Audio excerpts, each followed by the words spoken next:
عما يتساءلون عن النبأ العظيم الذي هم فيه مختلفون كلا سيعلمون ثم كلا سيعلمون ألم نجعل الأرض مهادا والجبال أوتادا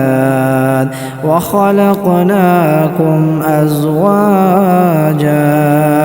وجعلنا نومكم سباتا وجعلنا الليل لباسا وجعلنا النهار معاشا وبنينا فوقكم سبعا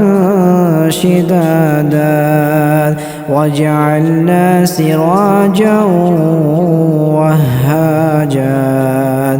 وأنزلنا من المعصرات ماء ثجاجا لنخرج به حبا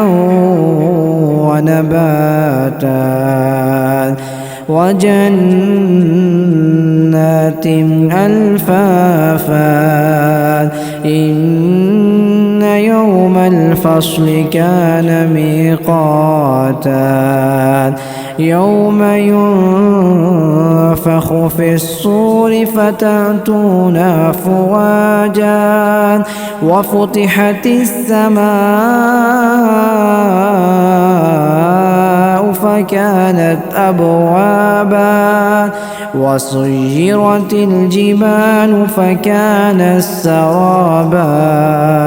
إن جهنم كانت مرصادا للطاغين مآبا لابثين فيها أحقابا لا يذوقون فيها بردا ولا شرابا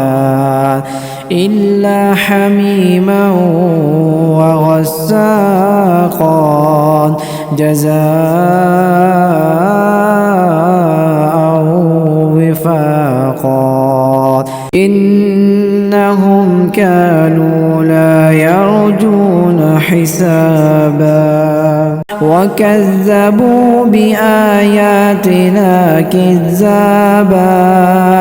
وكل شيء أحصيناه كتابا فذوقوا فلن نزيدكم إلا عذابا إن للمتقين مفازا حدائق وأعنابا وكواعب أترابا وكأسا دهاقا لا يسمعون فيها لغوا ولا كذابا جزاء من ربك عطاء حسابا رب السماوات والأرض وما بينهما الرحمن لا يملكون منه خطابا يوم يقوم الروح والملائكة